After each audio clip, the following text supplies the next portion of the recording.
Chapter 9. Active Duty. Good. Again. Ugh, said Garen Muln, forsaking Jedi stoicism. He was only a learner, after all. With Herculean effort, he assumed the opening stance of the Sorisu kata once again. "Your uncle's a damn slave driver, Obi," he panted at his classmate. Next to Garen, Obi-Wan was lunged forward in an identical stance, arms shaking, legs aching, trying very hard to ignore the bead of sweat that was tickling its way down his neck. "Don't blame me," which was of course a suggestion containing a whole manner of existential conundrums. Nevertheless, this was Master Dralik's doing. "Padawan Ferend, keep your arms straight. That's it." Ben's voice made its rounds around the assembly of junior apprentices as they began the umpteenth repetition of the kata. It wasn't a particularly difficult kata, but it was an incredibly long one. It was meant to build endurance, resilience. These were cornerstones of the third form, and thus cornerstones of one of its more infamous lower-level exercises. Master practitioner that he was, Ben had made it look incredibly easy in his demonstration run earlier that morning. Now in the trenches, his young charges were beginning to learn the lesson of the kata through raw, painful experience. "Well, you were the one." Garen paused as the kata took them into a wide turn, and then resumed when he was back in earshot. "Who made Master Dralik mad?" "He wasn't mad, you Gundark." Obi-Wan, equally eloquent, was gritting his teeth in an effort to keep himself from faltering. "He just had us spar." "Yes, and you let him whip your ass so thoroughly that now—" Another brief turn, flip, slash, turn, back again. "They've made friends." "Stop blaming me. I will blame you." "Padawan Muln, Padawan Kenobi." Ben's voice materialized next to them, and Garen tried to cover up his full-body flinch as a precursor to his next half-turn. "Sorisu is a discipline of the body, not the tongue." "The tongue is part of the body," quipped Obi-Wan before he could stop himself. The recently appointed Saber Master seemed amused by this. "So it is. If only the rest of your body were as fit as your tongue, you may yet be able to perform the kata correctly. Seeing as you are not lacking for energy to feed your tongue, I think you can easily handle another repetition." Garen groaned loudly. Ben raised a brow. "More to say, Padawan Muln?" Oh, he had plenty to say. Most of it would get him put under censure, or expelled, or whatever they did to junior Padawans who cursed at senior-ranking Jedi Masters as extensively and emphatically as Garen wished to. Eventually, he grit out a, "No, Master." "Good." Ben had the audacity to smile at him before turning back to the head of the large dojo.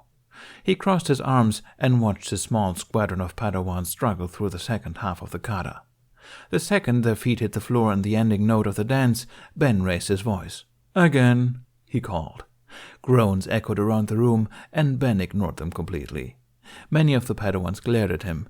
He ignored this as well.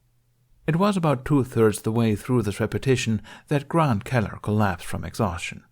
Ben went over and helped him move to the side of the dojo. Dozens of eyes followed them, and the master cast a look over his shoulder. "Keep going," he told the other students, who exchanged looks before continuing on with the kata. Within minutes, another Padawan had fallen down, and another. Ben helped each of them to the edges of the room, where they rested and drank water. The master stayed closer to the group now, watching, waiting, expecting. The apprentices who were still moving through the motions cast fervent looks at each other. Oh, so that's how this was going to work. "Damn it," hissed Garen to himself, drenched in sweat. "Damn it, damn it, damn it." The other Padawans were cracking too, groaning here, cursing there. One Padawan collapsed before he actually had to. Ben did not offer to help him to the side of the room, where he gorged himself on water. No sooner had the remnant group stepped down on the final motion than Ben had opened his mouth. "Again."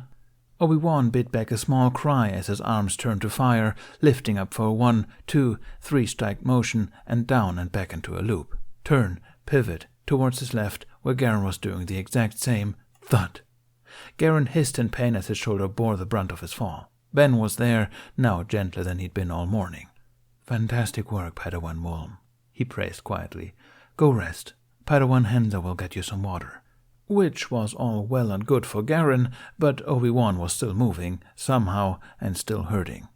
Only half a dozen or so Padawans were left, and the dojo was silent, save for the heavy breathing of those on the sidelines and the pained grunts of those still in the kata. Ben watched it all with a quiet eye. "Again," he chorused, just as he had before, and they began again. A thud here, a thud there. Quiet encouragement, panting. Obi-Wan couldn't have paid attention to it if he tried. The kata was too demanding, too punishing to pay attention to anything else now. These were such simple moves, he thought in aggravation. They were poses and turns that younglings knew. But they were arranged in a long, never-ending stream, repeated with merciless simplicity. One by one, each motion laid a stone brick upon his shoulders until he wondered how it had not been crushed. "Again," Ben said, though Obi-Wan wasn't sure from where.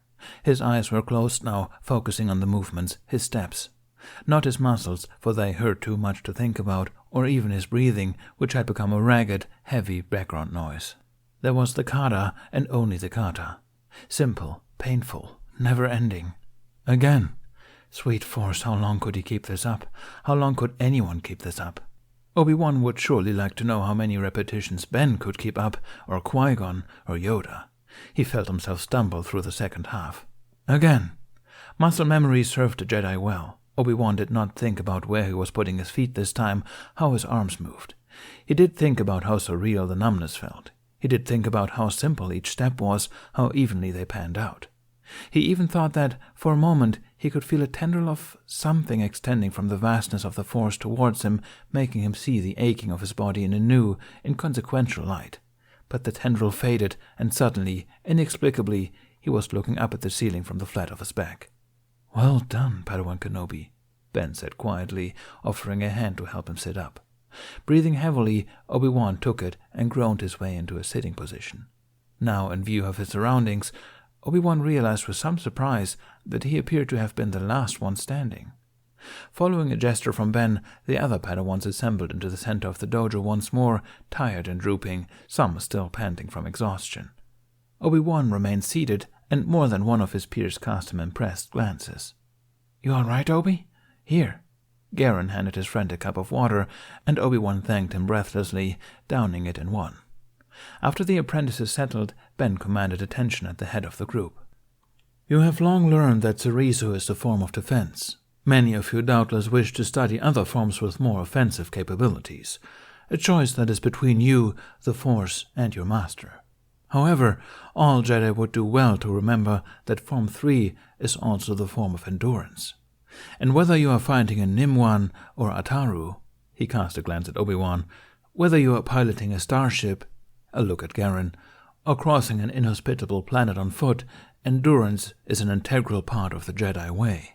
So whether you choose to study Zerisu or any other form, remember this kata and how it taught you your limits." He cast his eyes about the room and let them rest on Grand Kalar, who was hanging his head in embarrassment for being the weakest of their number. "And know that the only limits you take from this exercise are those which you set for yourself. This kata has illuminated your physical weakness, but the Force is a great ally.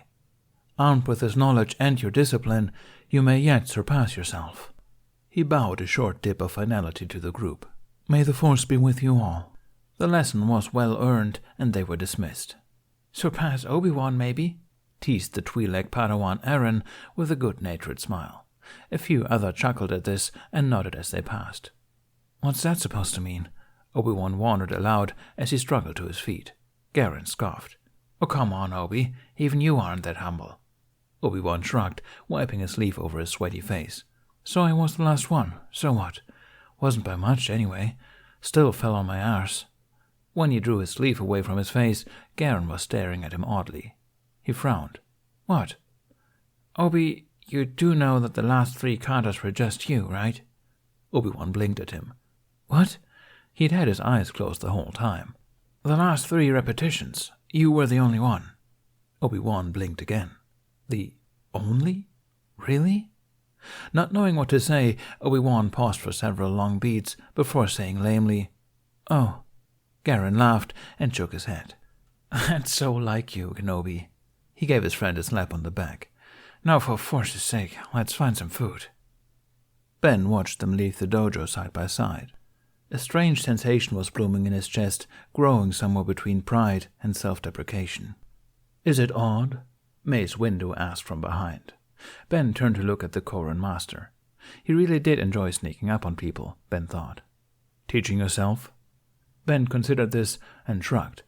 It is far odder to think of him as being me than anything, he admitted at length. I hardly remember being so young.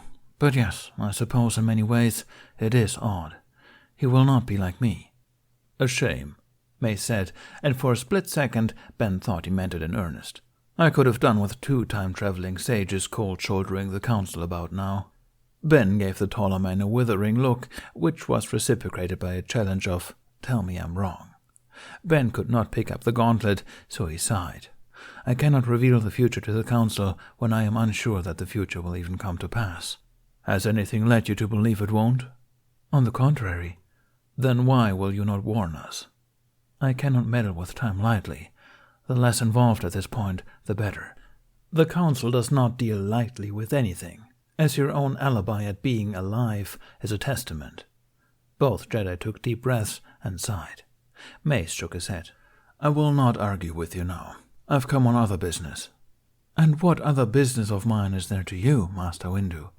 Ben had no way of admitting it to anyone who would understand, but he missed his old camaraderie with Mace. Interacting with the Master of the Order was profoundly different than interacting with the friend he'd once known, and more annoying. Plenty more every day, as it seems. Master Yoda seems to think that you're being wasted here at the temple. Despite my severe misgivings, the council has decided to send you out on a diplomatic assignment. Ben turned to face Mace fully. A mission?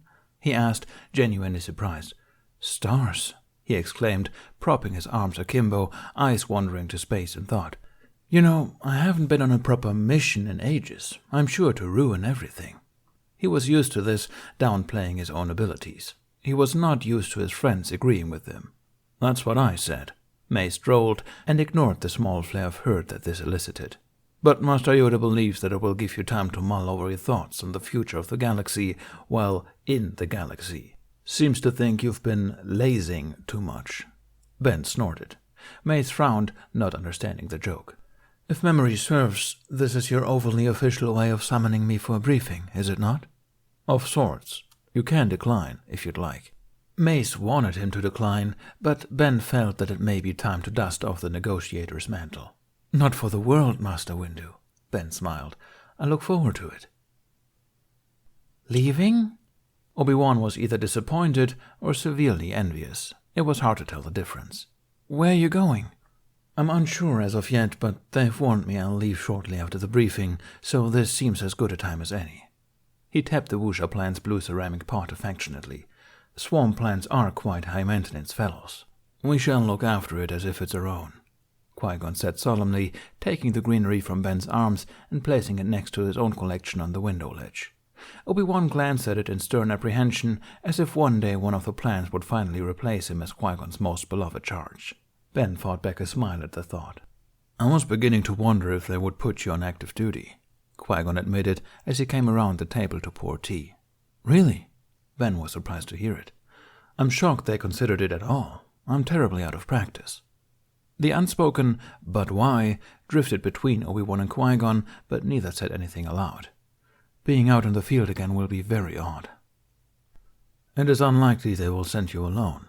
Oh no, I wouldn't want them to, Ben agreed, sipping at his tea. I'm quite fond of working with a partner. Oh? I was, anyway. Ben shrugged, thinking back to his lonely existence on Tatooine and quickly shoving the memories back again. It makes for better company, that's for sure. Qui-Gon, Anakin, Ahsoka, even Quinlan. He'd never worked alone. He'd only died alone. I shall never decry company. Unless they ask for their fortune. Qui-Gon prodded the beast. Ben glared. Was everyone after him today? With an opinionated lecture on temporal meddling forming on his tongue, Ben opened his mouth. Mercifully, his comlink burst at that exact moment. He let out his breath and answered. Ben Kenobi? Master Kenobi, the Council expects you in 15 standard minutes. The protocol droid burbled at him. Understood. Thank you. He put the comlink away. Cutting it a bit close, don't you think? Teased Qui-Gon as Ben rose from his seat to leave.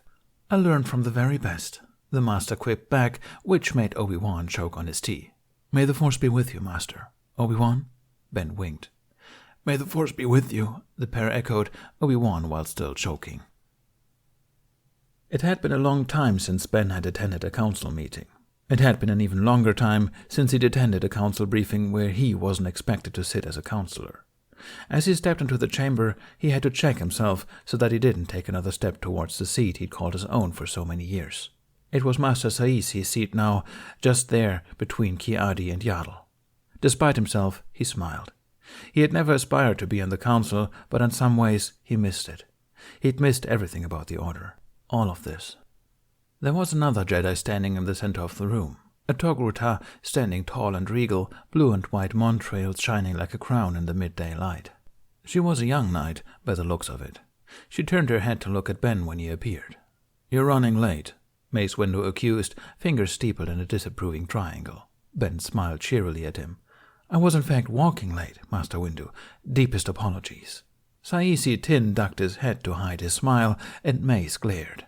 The knight beside Ben glanced at him in a mixed air of humor and horror. Master Yoda interrupted the joke by clearing his throat. "Master Ben Kenobi, Knight Alaradan," the Grandmaster said with gravitas. Thus introduced, the two Jedi shared a glance and bowed. "A joint assignment the Council has for you. Negotiations for the transfer of Rylothian refugees to the Republic Corps." "Refugees?" Alara asked, standing straighter now. "Has Ryloth been attacked, Master?" "Attacked? No. A harsh world, Ryloth is. Destroyed by heat storms, a great city has been. Homeless in the Midrim, thousands of Twi'lek are."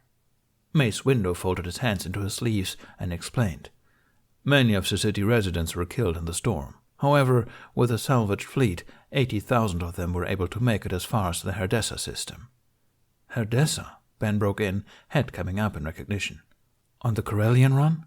Is that not near the Arcanist sector?" "Yes," Mace said, surprise evident in his voice. "You know the area, Master Kenobi?" "Know it?" "Yes," he said, as mildly as he could. "Yes, I'm quite familiar." "Such knowledge will benefit the negotiations, I am sure," Kiadi put in.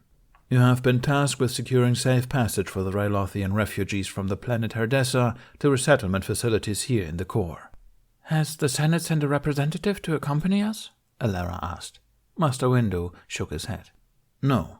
The Senate has already finalized a budget for a 4-year resettlement program. It is the accommodations for the refugees that is still under negotiations. The Chancellor has requested Jedi intervention due to the precarious nature of proceedings.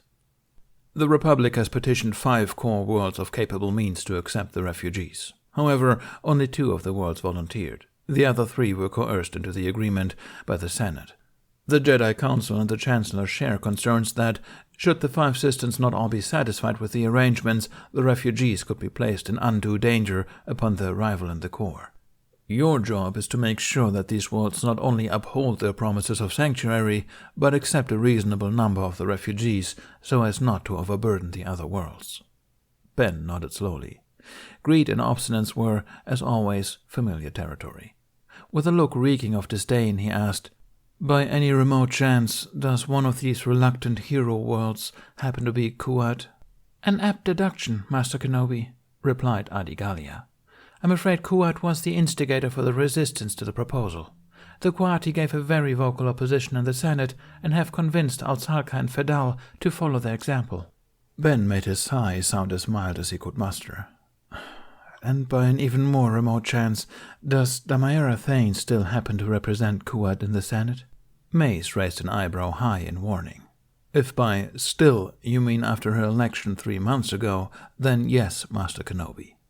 Ben glanced downward. It was hard enough to remember the political goings-on of an entire galaxy. Remembering the political goings-on of an entire galaxy as it had been 40 years ago was damn near impossible. He really ought to be more careful. "Of course, Master." "You have encountered Senator Thane before, Master Kenobi?" Alara asked, glancing to her new companion. "Many years ago," he explained, and then with a glance at Master Windu, added, "before she ran for office. A sharp-tongued demagogue, if memory serves." Quite," Master Yoda agreed, a mischievous glint in his eye. "The reason why I appoint you to this mission, we did, Master Kenobi. Fighting fire with fire, we must." Which earned a chagrined look from the Council's appointed firefighter. "Learn much from Master Kenobi, you will, Knight Dan.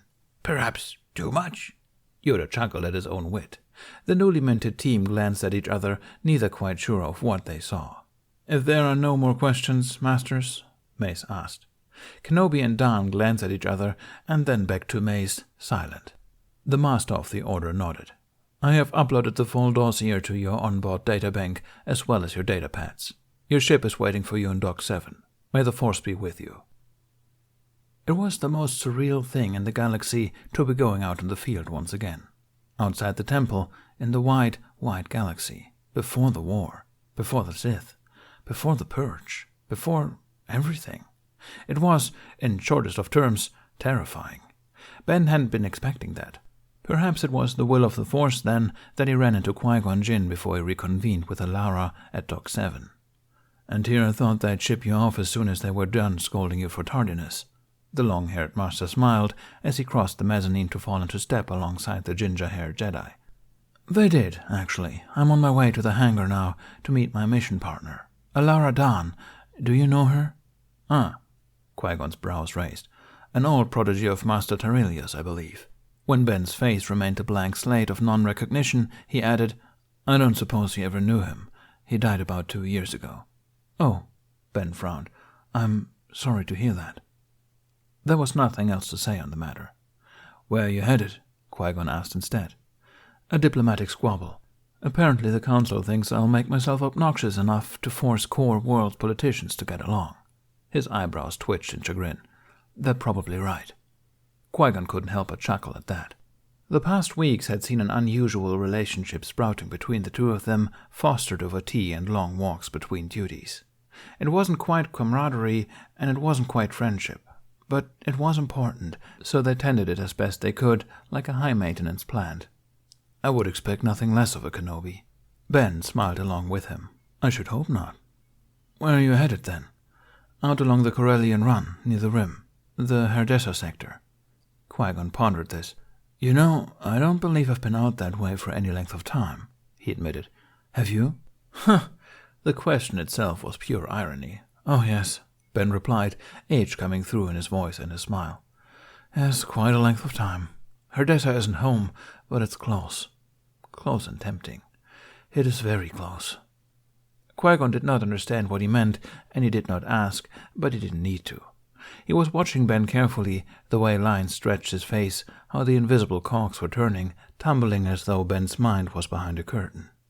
They did not share a mental bond as Obi-Wan and Qui-Gon did, but the Master could still decipher the emotions rolling off his former student as a well-versed cryptologist.